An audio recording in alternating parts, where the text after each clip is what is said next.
Craig, I'm so happy to be here with you. I'm so happy to be here with you, Gavin. I'm a fan of all your work, and I'm just excited for this conversation. I thank you. And I mean, really, it's an honor for me. When I found out that I was going to be put in conversation with you, I immediately looked you up and wanted to know what's he all about. And then I saw you're a poet and I was like, oh, that's fantastic. I'd much rather probably talk to a poet, no offense to any other academic fields out there. But, I found in my own life, it's funny, I used to journal pages and pages, as a kind of, not just to get my thoughts out, to get my thoughts clear, and I noticed that over time, if you look at my journals, more and more poetry began to be mixed in, and then haiku. And I figure if that progresses, they'll soon just be blank pages. So, but yeah, so I went out and I immediately got Lucao. Is that how you pronounce it? Yes, awesome. Yeah. Thank you.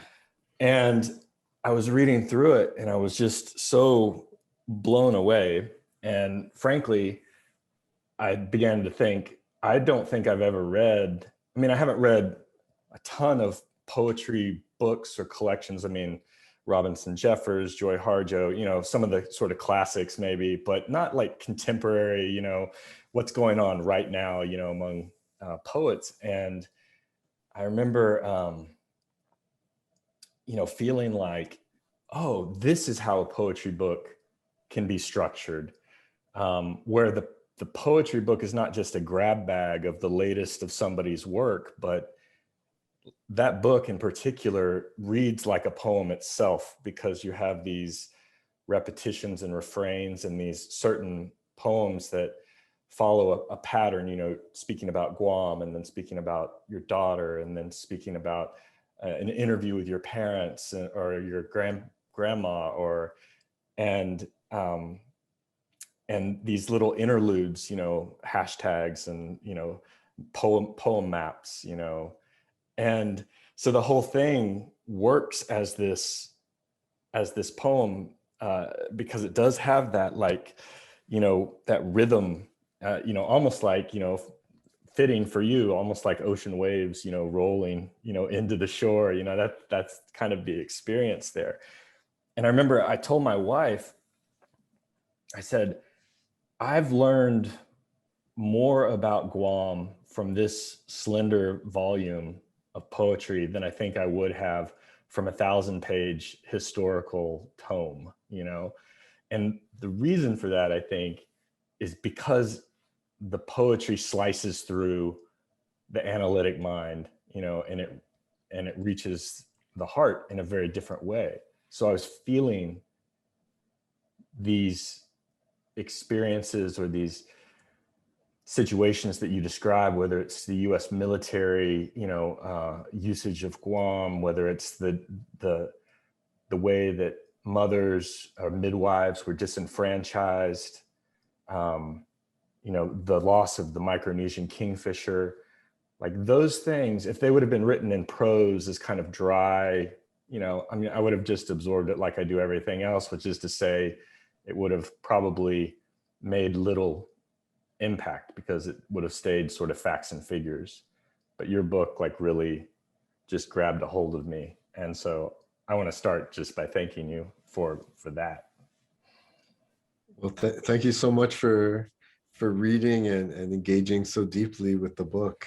You really captured kind of the spirit of why I write, and that is to, bring together all these different elements of the human experience, and of course, our own embeddedness within the natural world, our connection to other species like the Micronesian kingfisher, and then of course, connections to my own home island. And poetry for me has always been that space where I can express those emotions and interconnections, and to find new creative ways to weave it all together, to have a more engaging reading experience as opposed to just prose or listing, facts and statistics and so on. And, to have these human stories and poems juxtaposed with maps, to kind of show what life is like on the ground as opposed to this aerial abstracted view. So definitely thank you. And I want to kind of respond to that, and ask about your own work as well. I know you've written a lot about wolves and coyotes, other city creatures, and so I was wondering if you could share more how you got into both the study of those animals, but then also I would love to hear more about your writing process. Sure thing. Yeah. So that's fun. The wolves is that was my dissertation was based on the reintroduction of wolves to the American Southwest. So that happened in 1998. Not the dissertation, but the reintroduction of wolves. They were reintroduced. Most people are familiar with the Yellowstone reintroduction, which was in '95. So they were a little bit after, and there are more diminutive subspecies of Canis lupus. They're Mexican gray wolves. And so for me, I wasn't looking at necessarily, although it was sort of a synthetic dissertation, I was coming at it from a religious studies perspective. So I was looking at human values and ethics and the stories and the mythologies that people carry around with them, sometimes without even knowing it, and the way that finds expression on the landscape.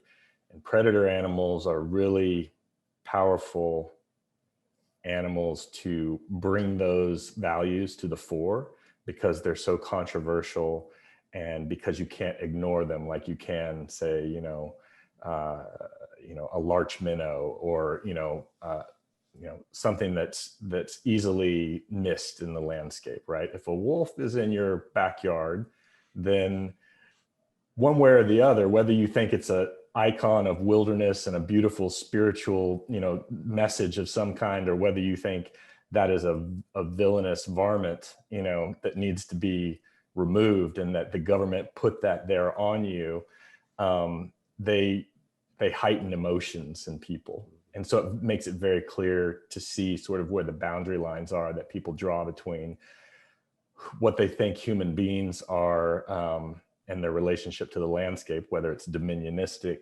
whether it's kind of stewardship oriented, or whether it's a sort of more ecological, or whether it's the landscape itself is alive and breathing, and we are just one member of this larger community. So that was the basis of that whole thing. And then when I moved to an urban area, when I moved to Chicago, my focus changed to what was here. And so you mentioned coyotes, and coyotes are that charismatic, canine, mid-sized, animal that I don't think people are as surprised as they were now than they would have been 20 years ago, although you'll probably still find people that don't even know they're here, but they're in every city in the continental United States, and in Chicago, although it's hard to pin specific numbers on it, they've been researched for over 2 decades here, and they're, a few thousand, and they're able to live in the most, they're known for their ability to adapt. So to me, that became an icon of what I had to do when I moved to the city, which was adapt to living in human density that I never expected. As I say in the introduction of the book, my idealized sort of frame of mind was I would, be in a little wood burning stove cabin somewhere, I'm kind of a monastic disposition, in that sense, so maybe it's a writerly disposition because, we need the solitude, or we need we have all these worlds in our heads. But, so that was my way of orienting myself to the city. Who's here? Who are my non-human neighbors? And coyotes were a great sort of guide into that experience. Yeah. So I want to know, just to backtrack slightly, you were born in Guam, yes? Mm-hmm. And then by way of California, you ended up living in Hawaii. And so when we're thinking about place, and I was just talking about the city, one of my questions for you is how do you think living on an island, being born on an island, now living on an island, inhabiting an island, with its history and its culture and its cosmovision, how does that inform your poetry? And I would say your poetry and your politics. And I don't know if those are two separate things. Probably not. Yeah, thank you. Well, definitely, as you were talking about the continental US and places like Yellowstone, I just think about the vastness of land. And so, of course, growing up on Guam, which is a very small island, only about 200 square miles. And so, driving around the island, maybe will take 45 minutes to an hour. Wow. Wherever you're driving, you can always see the ocean. And the population is only about 170,000 people, and the villages are quite small, and so you always bump into your relatives seemingly wherever you go. And so growing up on Guam, I lived there till I was 15 years old. Felt a very deep connection to nature, really embodied with the beach, uh, the ocean, and then the jungle or the tropical rainforest. And on a more intimate scale, of course, feeling connected to my grandmother's orchard. She had a bunch of mango, coconut, breadfruit trees in her yard. And so those are kind of my first connections to nature. And being a Pacific Islander as well within our culture, we learn to respect the natural world and to see, the land and the ocean as our kin, as our deepest ancestors. When my family decided to migrate, it's really my parents' decision because I was just a teenager. They decided to move our family to California. A common story for many islanders seeking better opportunities. And so, moving all of a sudden to this huge city of San Francisco, to, the continental US, I had to learn how to drive about a month after we moved to get my license. And learning to drive on the California freeways was absolutely terrifying, coming from a place where the speed limit is like 35 miles per hour. And so it was quite a culture shock to suddenly be in the city and on a continent. And so I lived in California for about 15 years before I moved here to Hawaii 10 years ago. And it's so nice to be back on an island, even though Oahu, where I live, is very urban, much larger landmass and population than Guam. But I still, feel again kind of reconnected to the Pacific Ocean, to the tropical landscape here. But of course, I'm not Hawaiian, and so I have to kind of relearn, all the different species of this place, the names of the waterways and rivers and mountains, and of course, kind of learning Hawaiian culture as best I can to to be a good guest here. Mm. And so that's a little bit about my journey in that way. And I know you asked about poetry and politics, but I kind of wanted to throw a question at you before maybe I dive into that. Because as I was talking, I was thinking about cultural and spiritual connections to nature. And you mentioned that was part of your dissertation research, looking at that relationship. And so I was kind of curious to hear you talk more about why you decided to explore that relation between religion and nature. And I don't know if there's something perhaps in your background as well that talks about that more eco spirituality, if you will. Yeah, for sure. I mean, thanks for that. Yeah, it's it's part of a personal path. It's also part of a scholarly path, and it's hard to untangle those two, a lot of times. But I grew up in a pretty conservative Christian context in the middle of the country. And but for me, nature was always my refuge, my place of awe, my inspiration. So even though I used the clothing of God language, at that time, I think the consistency is that I've always felt that connection there, and the language I use to express that has changed over time, and it's become broadened by my experiences, my exposure to other religions of the world, my exposure to indigenous, culture, has shaped, my own thinking. But I knew that, I was kind of a professorial mind. I was most excited about the classes that I took that were the religion classes, because it just seemed to get to the heart of why people behave as they do, and plus there were these sort of beautiful artistic expressions, dance, ritual, that all kind of fascinated me, and really was my entree into other parts of the world, so when I started thinking about what I wanted to study further in graduate school, I wanted to combine those interests. And it just so happens that at the time I was looking for a PhD program.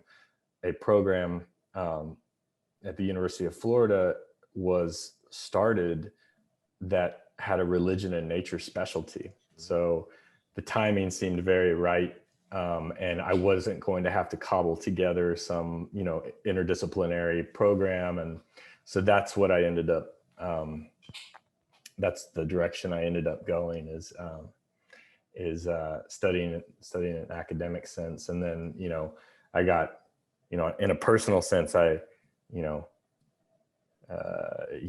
through some heartache, but also through necessity, stepped further and further beyond, what we might call institutional, religion or something like that. And, have a sort of a quasi-Buddhist animist, practice, or naturalist, whatever. I don't know. You can characterize it a lot of different ways, but, I think maybe the key factor and is that, I asked you immediately to be part, after I read your poems, to be part of this kinship project that I'm working on, this edited anthology, actually turned into 5 books. And it was that recognition of, you said the word kin already, ancestral connection. And so I think that sort of that fundamental point of view that is a part of a lot of the world's cultures, that is still practiced, that this world is alive, like, not just beings that we might typically, and that might sound like such a non-radical statement, but if you treat the world as living and worthy of our respect and seek how to honor that, then it really transforms, it would transform. There's no way that the nation states that we currently exist in could continue to operate in the way that they do, because they treat the earth as an object and something to be extracted, to be and not, there need not be any reciprocity, right? So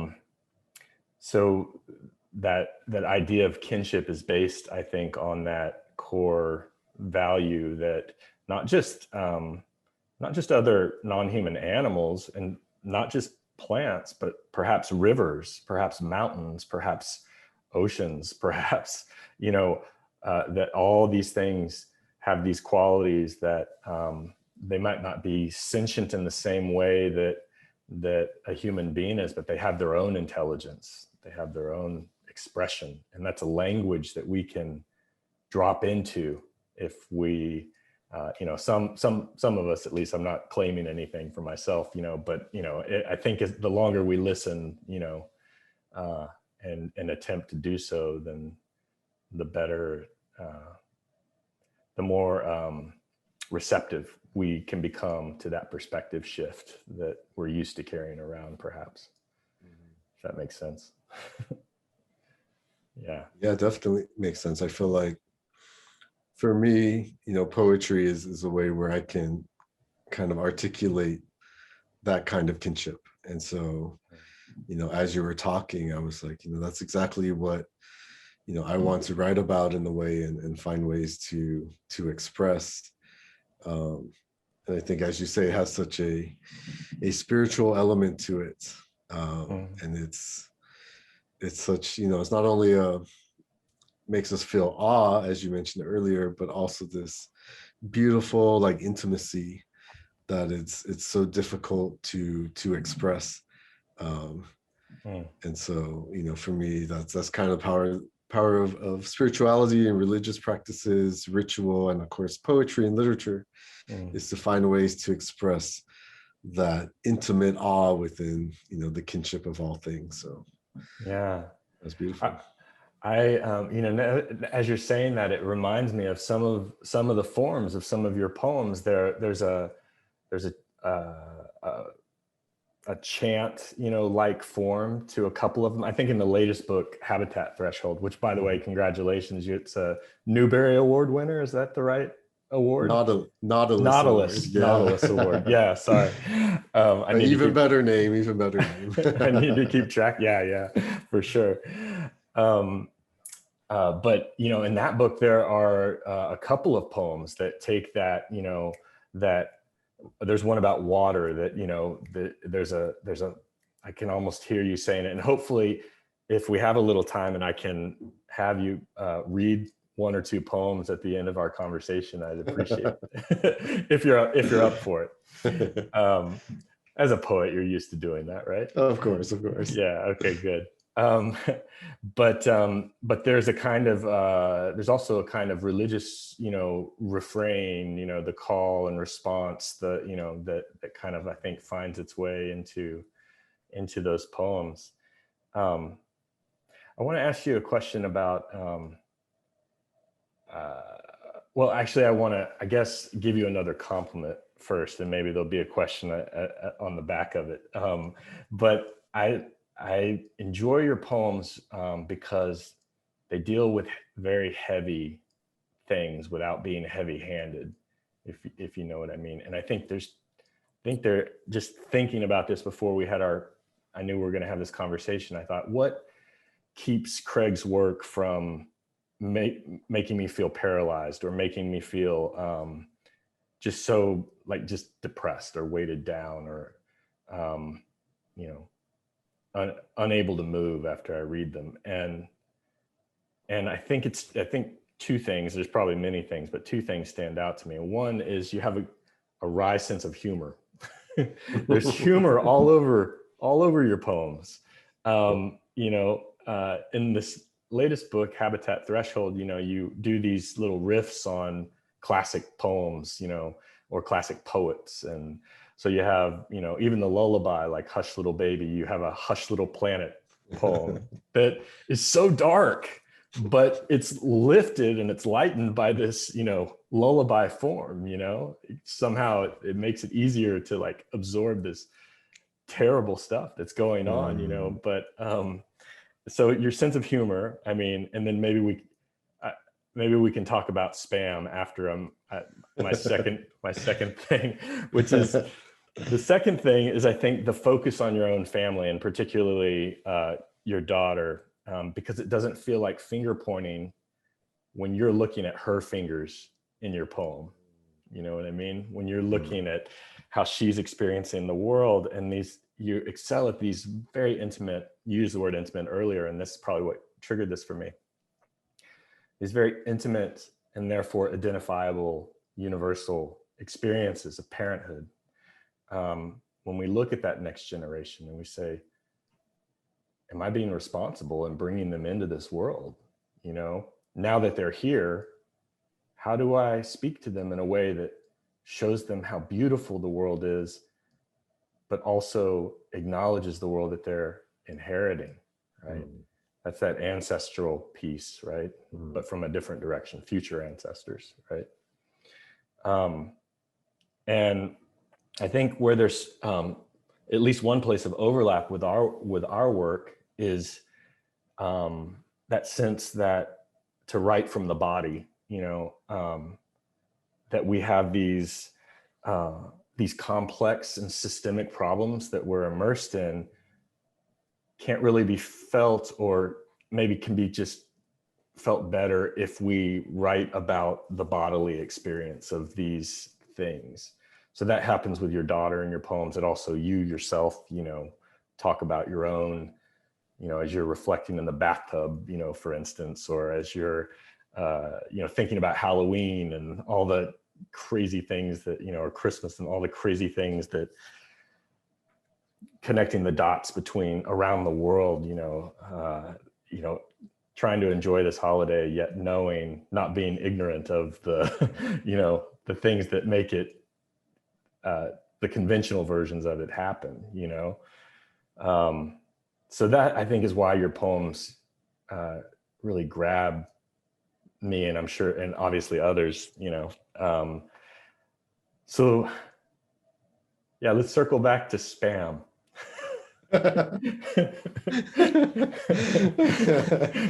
Full circle here. So that's where, there's this hilarious poem about in Lucao, about spam. It comes up a couple places, but this one poem kind of dedicated to spam. And, without having to read the poem, maybe you could just give us a nutshell history of this, how spam has become, kind of like in Native American cultures, there's certain foods that weren't indigenous foods that have now become really celebrated, but also really problematic, right? Mm-hmm. Well, first of all, thanks so much for all the compliments. Sure. Definitely, throughout my work, I try to, explore all the different emotions. A lot of the poems are, of course, elegiac because there is so much sadness and loss in our world today. Some of the poems, try to explore hope and find those spots of hope in our life, and joy and love, of course. And then humor is a more difficult one. It's hard to joke about climate change and environmental injustice. But as you point out, I think that's, humor is a great emotion that opens people up, that will then maybe create space for, to reckon with something even darker than just slapstick humor. And so, as a writer, of course, I try to explore all of those human emotions because they're all part of our lives. And I think it creates, a more kind of complete reading experience in some ways, where you could touch upon all of our humanity. Yeah, let it be noted that you have a poem called Flatulence.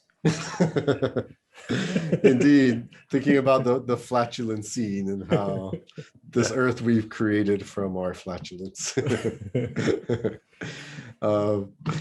then, of course, as you point out, thinking about the relation between the body and the world, or the body and the other, and then connections between, our present body and the bodies of the past and future generations.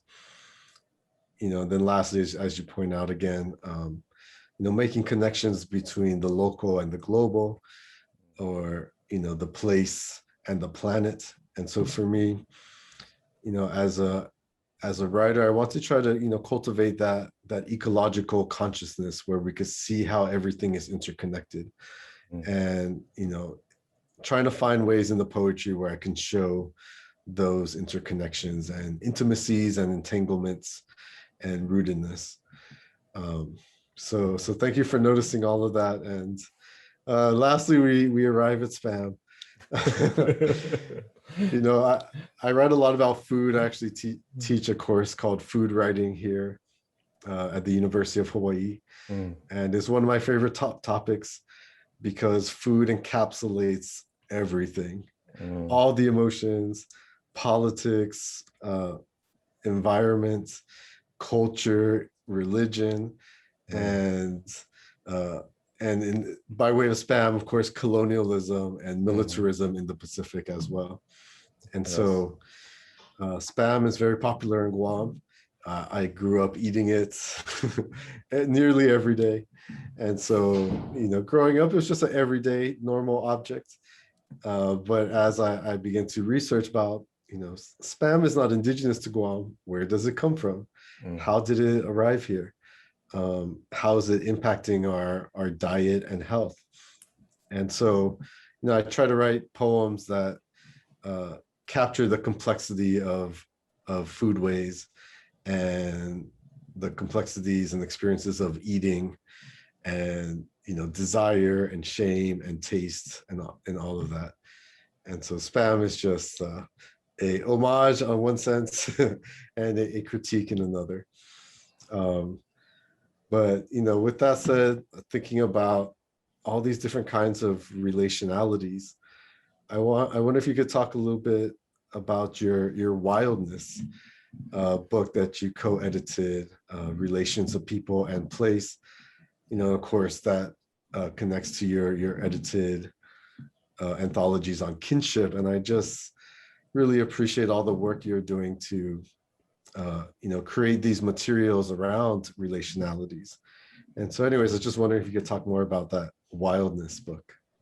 Yeah, I'd be happy to. So one thing that we felt like wasn't the reason that we created this edited volume is we felt like there's a lot of debate and discussion about the wilderness concept, right? But that people were often talking at cross purposes.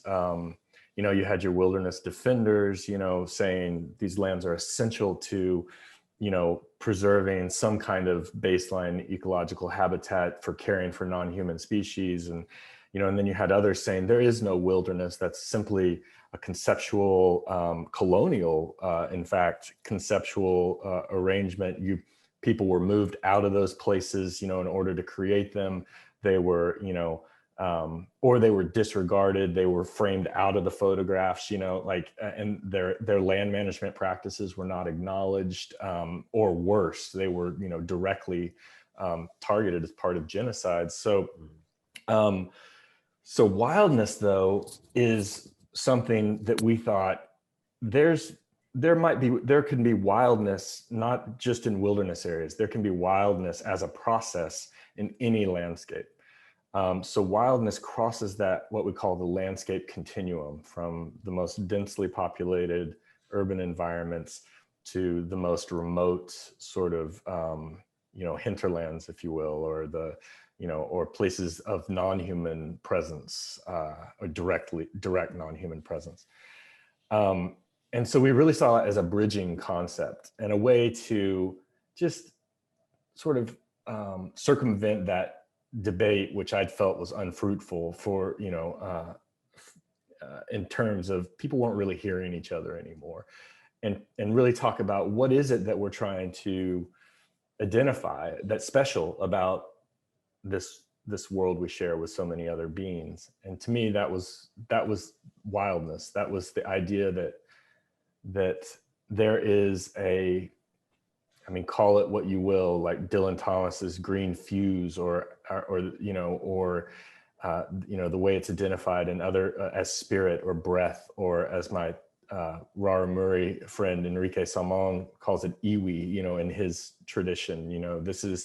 This is the animating force that creates complexity out of nothing, right? So and so the point then of the book was, can we lift up those stories where people, I think the assumption in our contemporary times is that humans are only a degrading force on this planet. And we knew that's not true. There's so many communities that work in partnership with their landscapes, that they actually make more biodiverse, to put it in sort of Western scientific terms, communities, because of their presence on that landscape. They cause that landscape to flourish more, not less. And to us, these are stories of wildness. These are stories of where where humans are working in collaboration, or you might say co-creation, with other non-human beings. And in fact, I would venture to say that that's the majority of human cultures and human existence have lived that way. It's only in recent times that we've, that erasure has happened, and that colonial settler, mindset has become so dominant that people can't even recall or remember any longer, if they're not directly a part of such communities, that's not the way it has to be. And so we asked, we invited about 20 contributors to share their stories of how, whether it was their own story or whether it was a community they were familiar with, but to share those stories of where humans had learned how to be in conversation with place in a way that it benefited humans and non-humans alike. So that was the idea behind that. Yeah.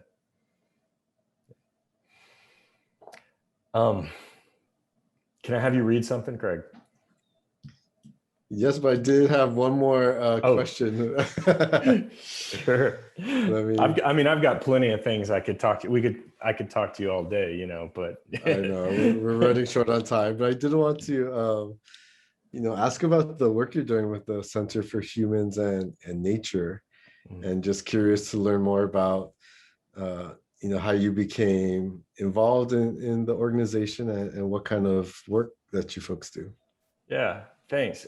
So the Center for Humans and Nature it's a nonprofit, and it's hard to classify what we do, because most conservation organizations are those that are working on land protection or easements, or maybe a particular species focused. And we are much more in the environmental humanities, environmental philosophy, environmental ethics side of things. And really that doesn't happen outside of academics very much, and so I think our main, the main thrust of our work is that we try to lift up the voices that we think need to be heard, people who are asking big questions about that human nature relationship, and people who all have various expertises in saying, what can we learn from one another, around the table. And so we publish online work. We have an online journal, and we publish books like Wildness that you mentioned, and generally, try to be a voice in that conversation that says, what are our responsibilities to the natural world? How do we become more intimate? How do we practice this relationship and learn from one another? So my role there is that I'm the creative director and executive editor. So a lot of these book projects, I'm responsible for, finding, the right people or that to be a part of it, and putting it together and thinking about thematically what we're aiming for. And so it's kind of a perfect intersection of my interest, if you think about what we talked about earlier in terms of, it's the humanities meet, an ecological worldview, if you will, so it's amazing. Yeah, and I'm so glad that I was able to pull you into this project. I hope it's the beginning of a of a relationship. I have one question for you that I did want to ask, and that's mentioned sort of,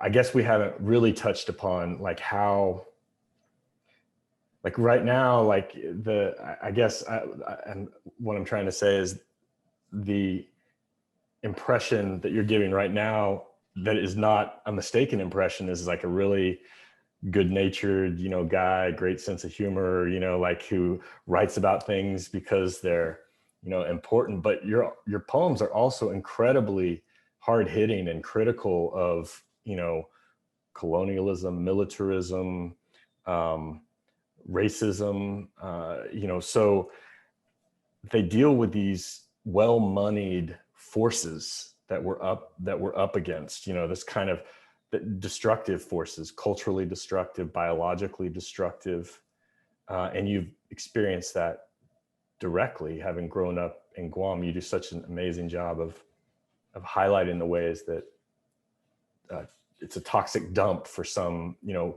companies, or a place to where ammunition shells, or are just all kinds of sort of heinous abuses of this land, and yet,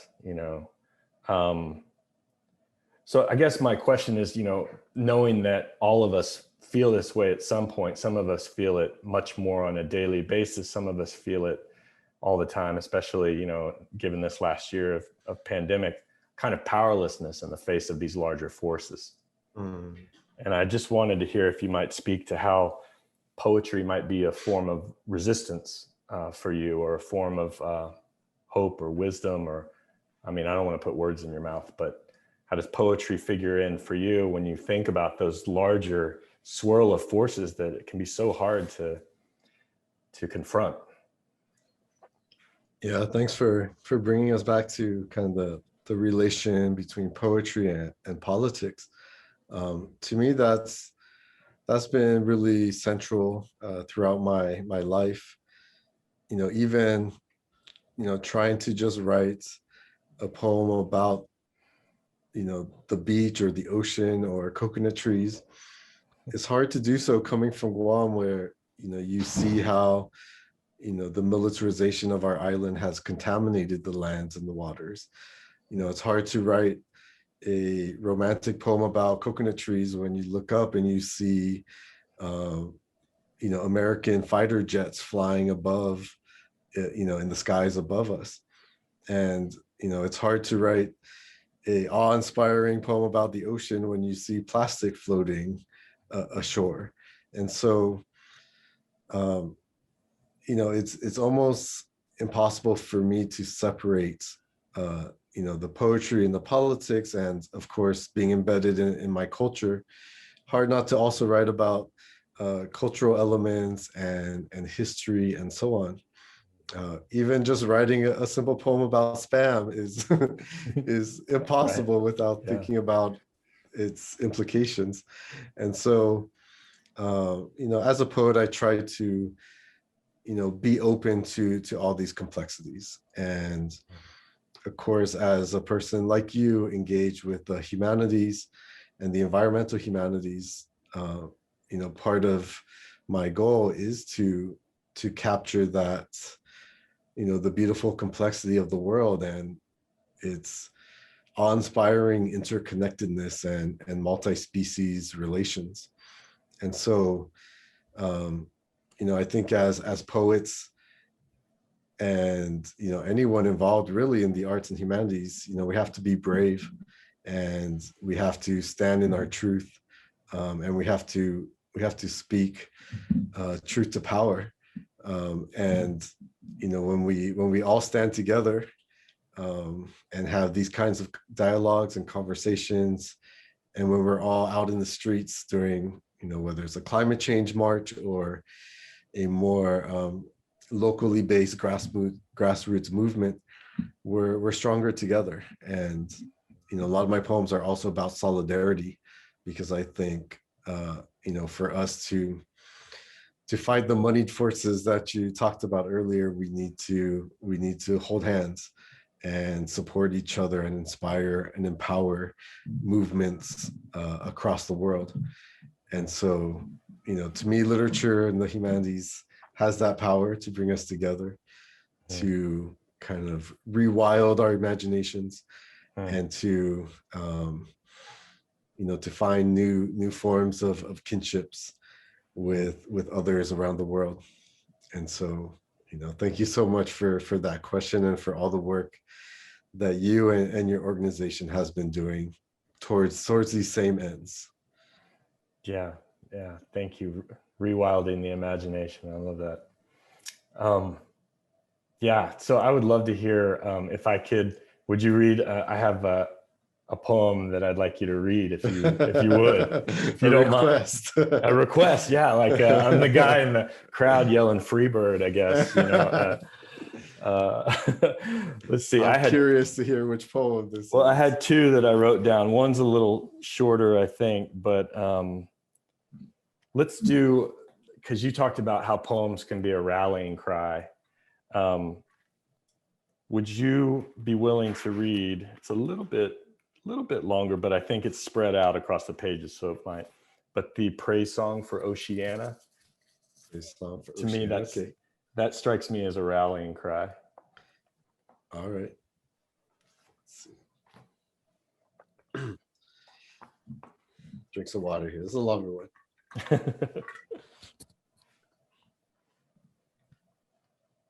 Okay, praise song for Oceania, for World Oceans Day, which was just a few weeks ago. Oh. Praise your capacity for birth, fluid currents and trenchant darkness. Praise our briny beginning, source of every breath. Praise your capacity for renewal, ascent into clouds and descent into rain. Praise your underground aquifers, rivers and lakes, ice sheets and glaciers. Praise your watersheds and hydrologic cycles. Praise your capacity to endure the violation of those who map you, aqua nullius, who claim dominion over you, who pillage and divide your body into latitudes and longitudes, who scar your middle passages. Praise your capacity to survive, our trawling boats breaching your open wounds and taking from your collapsing depths.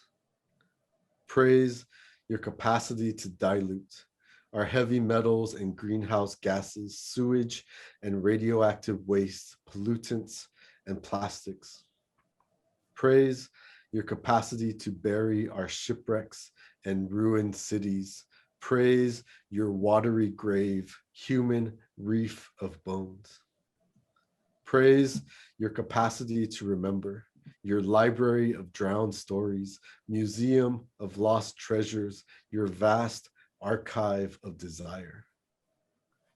Praise your tidalectics, your migrant routes and submarine routes. Praise your capacity to smother whales and fish and wash them ashore, to save them from our cruelty, to show us what we're no longer allowed to take, to starve us like your corals, starved and bleached, liquid lungs choked of oxygen. Praise your capacity to forgive. Please forgive our territorial hands and acidic breath. Please forgive our nuclear arms and naval bodies. Please forgive our concrete dams and cabling veins. Please forgive our deafening sonar and lustful tourisms. Please forgive our invasive drilling and deep sea mining. Please forgive our extractions and trespasses. Praise your capacity for mercy. Please let my grandpa catch just one more fish. Please make it stop raining soon. Please make it rain soon.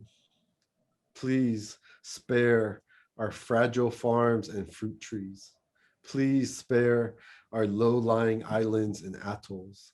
Please spare our coastal villages and cities. Please let us cross safely to a land without war. Praise your capacity for healing. Praise your cleansing rituals. Praise your holy baptisms. Please protect our daughter when she swims in your currents. Praise your halcyon nests. Praise your Pacific stillness. Praise your breathless calm. Praise your capacity for hope. Praise your rainbow warrior and peace boat. Praise your hokulea and sea shepherd. Praise your Arctic sunrise and freedom flotillas. Praise your nuclear-free and independent Pacific movement. Praise your marine stewardship councils and sustainable fisheries. Praise your radical seafarers and native navigators. Praise your sacred water walkers. Praise your activist kayaks and traditional canoes. Praise your ocean conservancies and surfrider foundations. Praise your aquanauts and hydrolabs. Praise your ocean cleanup and Google Oceans. Praise your whale hunting and shark finning bans. Praise your sanctuaries and no-take zones. Praise your pharmacopoeia of new antibiotics. Praise your hashtag ocean optimism and ocean elders. Praise your wave and tidal energy. Praise your blue humanities. Praise your capacity for echolocation. Praise our names for you that translate into creation stories and song maps. Tasi, Kai, Tai, Moana Nui, Vasa, Tahi, Like, Vaitui, Wanso Wara. Praise your capacity for communion. Praise our common heritage. Praise our pathway and promise to each other. Praise our most powerful metaphor. Praise your vision of belonging. Praise our endless saga. Praise your blue planet, one world ocean. Praise our transoceanic past, present, future, flowing through our blood. Thank you, Craig. Thank you for requesting that one. Beautiful. So much. Covered such a wide range of things. So for my part, I want to close with a line from a poem from Lucao, where you bring home a book of your poetry to your mom and grandma. And your mom proudly says, "Look, it's your story," to your grandma. You're famous now. And you say, tongue in cheek, "I don't have the heart to tell them that no one reads poetry," which made me laugh out loud when I read it. But I want to say that your poems are finding their way, and despite that tongue in cheekness. And I want to thank you for your work. And I do think more and more people are going to be reading your poems and be as moved by them as I have been. So thank you very much, Craig. Thank you so much, Gavin, for your kind words, your thoughtful questions, all the work you're doing with the Center for Humans and Nature, your scholarship and your edited volumes. So grateful for your work and to be in conversation and collaboration.